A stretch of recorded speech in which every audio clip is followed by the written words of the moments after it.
आज आपण जाणून घेणार आहोत की वजन कमी करण्यासाठी आपण नेमकं काय काय केलं पाहिजे. कारण हल्ली बरेच फॅट प्रसिद्ध झालेले आहेत, जसं low fat diet, low carb diet, high protein diet. तसंच आहारात नेमकं आपण काय खाल्लं पाहिजे, काय टाळलं पाहिजे, तसंच व्यायाम कुठल्या प्रकारचे करायला हवेत आणि कसे करायला हवेत, या सगळ्याच बाबतीत आपण आज नीट जाणून घेऊयात. कारण कसं होतं, जोपर्यंत आपल्याला नीट कळत नाही ना नेमकं काय करायचं आहे, तोपर्यंत आपण ते आचरणात आणू शकत नाही आणि आपल्याला रिझल्ट्स मिळणार नाही. नेमकं काय करायचं ते कळत नाही तोपर्यंत काय आपल्याला मार्ग सापडत नाही. आणि कधी कधी असं होतं की सगळं कळतंय पण इच्छाच होत नाही. तर काय करायचं अशा वेळेस? तर हे बघा, जेव्हा तुम्ही ना करायला लागता काहीतरी, म्हणजे चांगलं आरोग्य मिळण्यासाठी तुम्ही व्यायाम करायला लागता, आहारावरती नियंत्रण ठेवायला लागता, तेव्हा कुठे तुम्हाला रिझल्ट्स मिळतात आणि तेव्हा मग मात्र तुम्ही सातत्याने पुढे व्यायाम आणि आहार दोन्हीवरही नियंत्रण ठेवत जाल.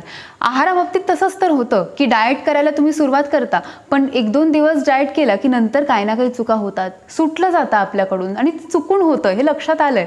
पण कसं आहे की काही दिवस मनोनिग्रह करून आपण नित्य नियमाने आहारावरती नियंत्रण ठेवायला हवं आणि मग आज जे आपण व्यायाम प्रकार जाणून घेणार आहोत ते सगळे करायला पाहिजेत. मग तुमचं वजन काही दिवसात कमी झालं की मग तुम्हाला लक्षात येईल की या सगळ्या गोष्टींमुळे वजन कमी होतंय आणि हे मात्र रेग्युलरली सुरू ठेवलं पाहिजे आणि मग तुमचं वजन हे लवकरात लवकर कमी होणार. पण आपण लक्षात घेऊया नेमकं काय केलं पाहिजे. कारण कसं आहे की आज वजन कमी करण्याची खूप गरज आहे. आपला भारत देश हा 3ऱ्या नंबरवरती आहे जगभरामधून वजन वाढण्याबाबतीत. म्हणजे 70% लोक भारतातले आज ओबेस आहेत.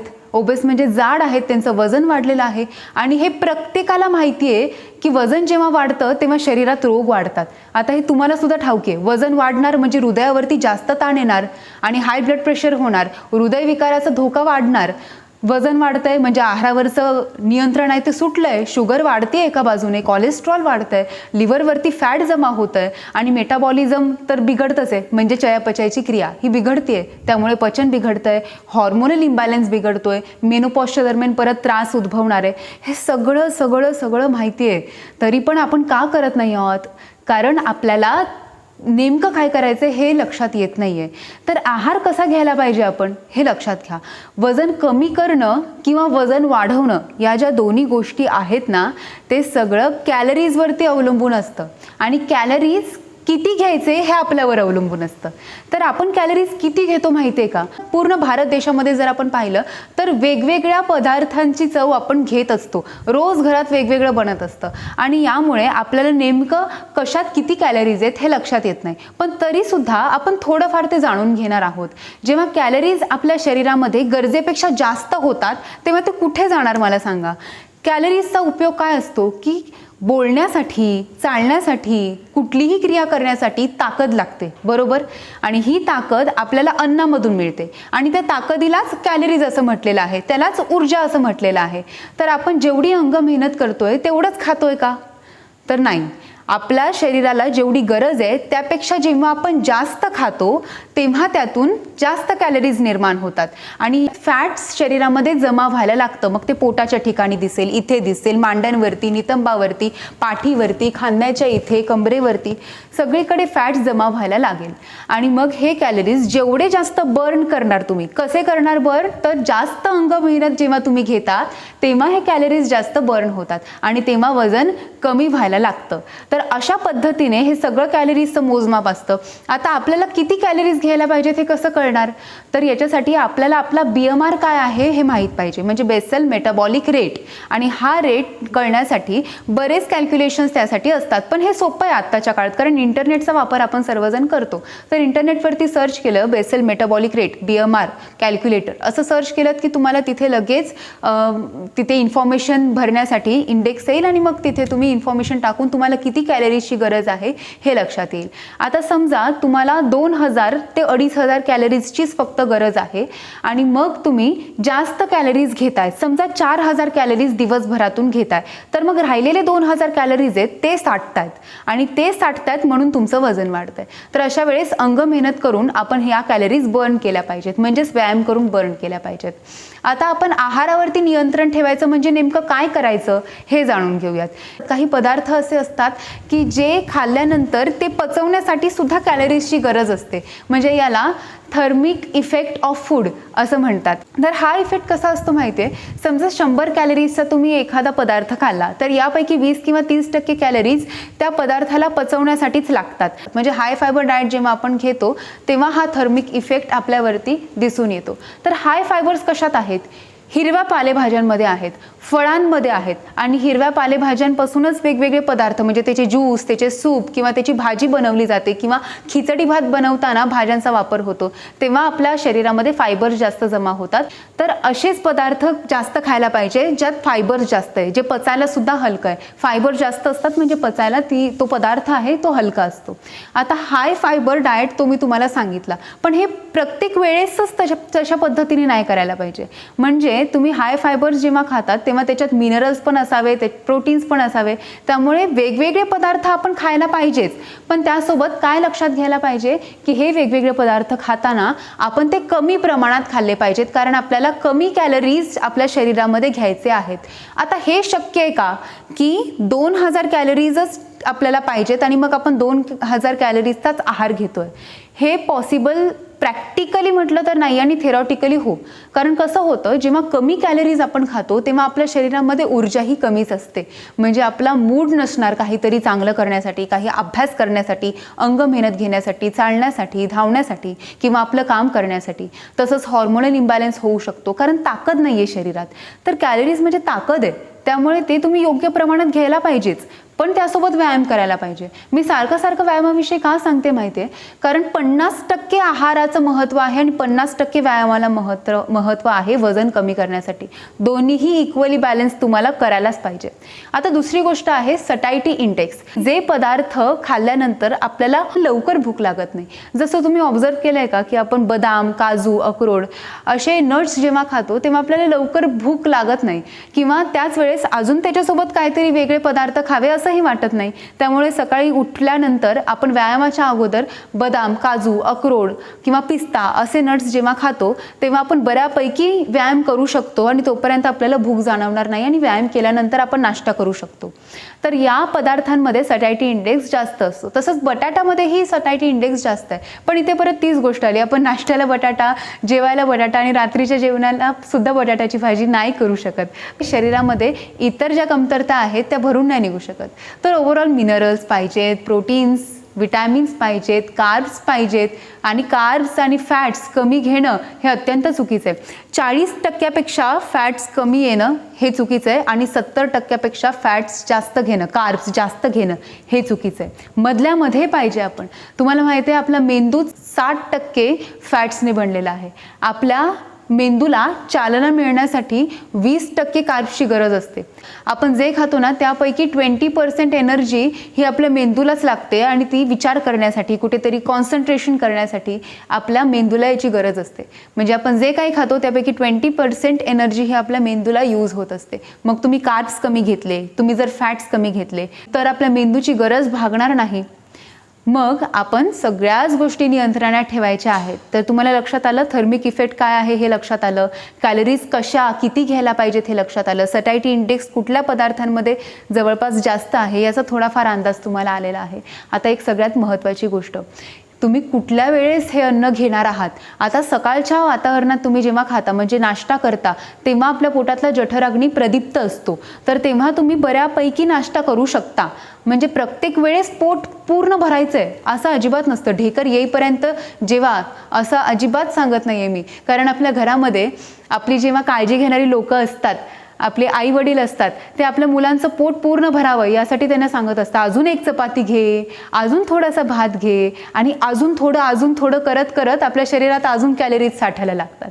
तर इथे आपण जरा काळजी घेतली पाहिजे आणि इथे आपल्याला नको म्हणता आलं पाहिजे, कारण आपल्या शरीरात जेवढी भूक आहे, आपल्याला जितकी आत्ता भूक वाटते तेवढंच खायचं. मग सकाळी समजा तुम्ही नाश्ता बऱ्यापैकी केलात, जठरग्नी तेव्हा प्रदीप्त असतो त्यामुळे चांगलं पचनही होतं. त्यानंतर दुपारच्या वातावरणामध्ये आपलं जठरग्नी थोडासा मंदावायला सुरुवात होत असते. मग तेव्हा आपण कमी आहार घेतला पाहिजे. म्हणजे दुपारचं जेवण हे थोडंसं कमी घ्यायला पाहिजे. तुमचं आहाराचं प्रमाण जेवढं आहे त्यापैकी हळूहळू कमी करायचं. तर किती कमी करायचं हे मी तुम्हाला सांगू शकत नाही, कारण समजा तुम्ही 2 चपात्या खाता आणि त्यापैकी मी सांगते की डायरेक्ट 1 चपाती खा, तर असं चालणार नाही, कारण तुम्हाला त्याची सवय नाही आहे. तर सवय करून घेण्यासाठी तुम्हाला काय करायला पाहिजे माहिती आहे, 2 चपातीची 1.5 चपाती, मग 1.5ची 1 चपाती, मग 1 चपाती केली की दुसऱ्या बाजूने ते बॅलन्स करायला पाहिजे. सॅलड्स खायला पाहिजे, काकडी, गाजर, बीटरूट हे खाल्ल्यानंतर पोट भरायचं, पण दुसऱ्या अन्नपदार्थाने भरायचं, सॅलड्सने भरायचं. आणि मग बाकीचे पदार्थ आहेत ते थोडेसे कमी खायचे. भात कमी खायचा, चपाती कमी खायची, भाजी जराशी जास्त खायची, म्हणजे फायबर्स जास्त येतील.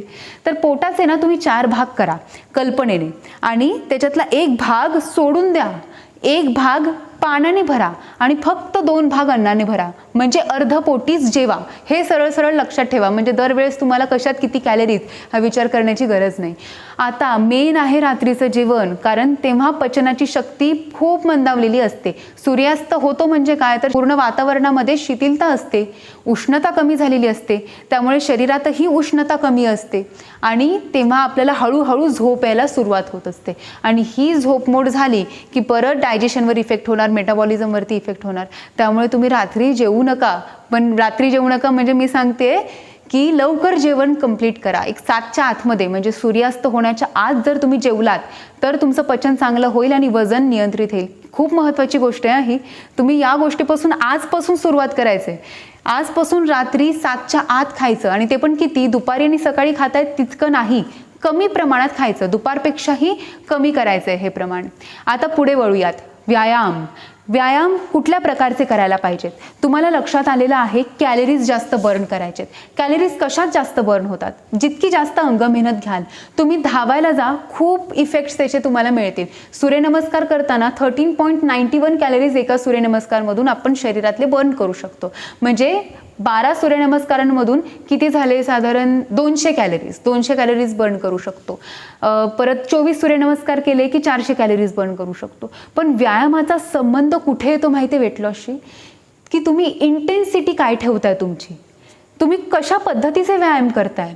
जसं तुम्ही आता समजत असाल की मी योगासनांच्या वर्गाला जाते, पण कुठल्या प्रकारची योगासनं करताय. बैठी योगासने जेव्हा तुम्ही करताय ती, आणि चक्रासन, वीरभद्रासन, म्हणजे ज्यात जास्त अंग मेहनत होते ती योगासनं, त्यात फरक पडतो. तर सरळ सरळ लक्षात घ्यायचं आहे की जास्त अंग मेहनत झाली पाहिजे, तुमची इंटेन्सिटी वाढली पाहिजे. जसं सूर्यनमस्कार करताना जर तुम्ही वर करताय, समजा हे तुम्हाला अगदी सोपं आहे, नीट लक्षात घ्या. असे तुम्ही करताय,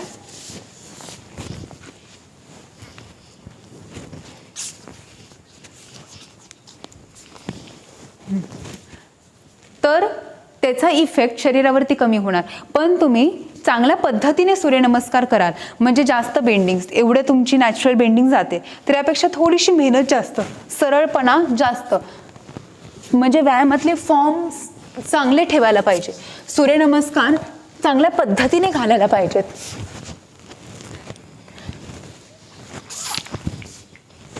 वॉर्मअप आणि सूर्यनमस्कार पूर्ण झाल्यानंतर काही धावण्याचे एक्सरसाइज तुम्ही करू शकता. जागच्या जागेवर धावणं, किंवा दोरीच्या उड्या मारणं, किंवा जॉगिंग करणं, किंवा त्यासोबत आणखीन काही एरोबिक वर्कआउट सांगते. आता अनेकदा क्रंचेस एक्सरसाइज ही आपल्याला शिकवली जाते, अनेक व्हिडिओजमध्ये आपण पाहतो. पण या पद्धतीने क्रंचेस करतो, म्हणजे मान समोर आणि पाठीला पोक, तर पोटावरती ताण येत नाही. इथे तर जास्त व्यायाम हा मानेचा होतोय. मग अशा वेळेस आपला व्यायामातला फॉर्म चुकत असतो आणि मग पोट कमी लवकर होणार नाही. तर यावेळेस तुम्ही मान अशी वरच्या दिशेने ठेवली पाहिजे, नजर वरच्या दिशेने ठेवायला पाहिजे, हात दोन्ही मानेच्या मागे असे, आणि फक्त मान वरच्या दिशेला अशी उचला. हे बघा, आता पाठही जवळजवळ सरळ आहे आणि मान अशी आहे. मान अशी केली की पोक येणार, अशी मान केली की बरोबर पोटावरती ताण येणार. हे बघा, हात इथे घेऊन दाखवते म्हणजे तुम्हाला नीट दिसेल. तसेच क्रॉस ओव्हर क्रंचेसही करता येतील.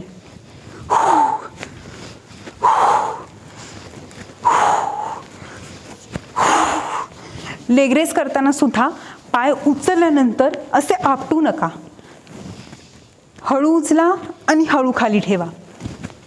उत्तान पदासन सुद्धा मी तुम्हाला सुचवेन, पण उत्तान पदासन करताना सुद्धा पाय सरळ ठेवले की चांगला ताण पोटावर येणार, पाय जरा वाकवले की कमी ताण येणार. त्यामुळे उचलताना पण डायरेक्टली असे उचलायचे नाही, कारण तुम्ही जेव्हा हळूहळू पाय सरळ ठेवून उचलता तेव्हा इथूनच उचलतानाच पोटावरती ताण यायला सुरुवात होते आणि मग मात्र तुम्ही चांगल्या पद्धतीने पोटावर जास्त ताण घेऊ शकता.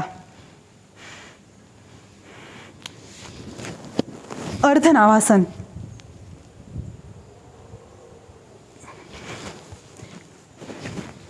या सगळ्याचे रिपिटेशन्स तुमच्याकडून जास्त व्हायला पाहिजेत. जितके जास्त रिपिटेशन्स तितका लवकर रिझल्ट, हे नीट लक्षात ठेवा. 2 गोष्टी मी सांगितलं, इंटेन्सिटी आणि रिपिटेशन. इंटेन्सिटी म्हणजे चांगल्या पद्धतीने एखादा व्यायाम प्रकार करणे आणि आणखीन अंग मेहनत त्यामध्ये वापरणे, आणि दुसरी गोष्ट रिपिटेशन्स, जास्त वेळा करणे. तर आत्ता अर्धनावासन, उत्तान पदासन मी तुम्हाला दाखवलं. 5-5 वेळा करा. सुरुवातीला 5-10 सेकंदच जमतंय, जास्त जमत नाहीये, तर मात्र तिथून सुरुवात करायची आणि पुढे मग तुम्ही हे सेकंड्स वाढवू शकता. आणखीन काही व्यायाम प्रकार आपण बघूया. पाय असे ठेवायचे, जरा वाकलेले ठेवायचे.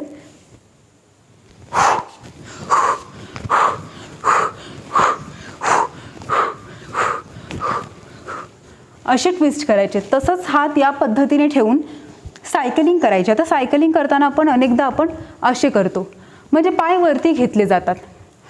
मी हे सगळं तुम्हाला योग वर्ग घेताना जनरली इतर साधकांकडून कशा पद्धतीने हे एक्सरसाइज होत असतात त्याचा आढावा घेऊन तुम्हाला मी सांगते की सायकलिंग करा म्हटलं की असे, म्हणजे आपण सगळीकडे कम्फर्ट शोधत असतो की इथे पोटावर ताण जास्त येत नाही तर इकडे करूया.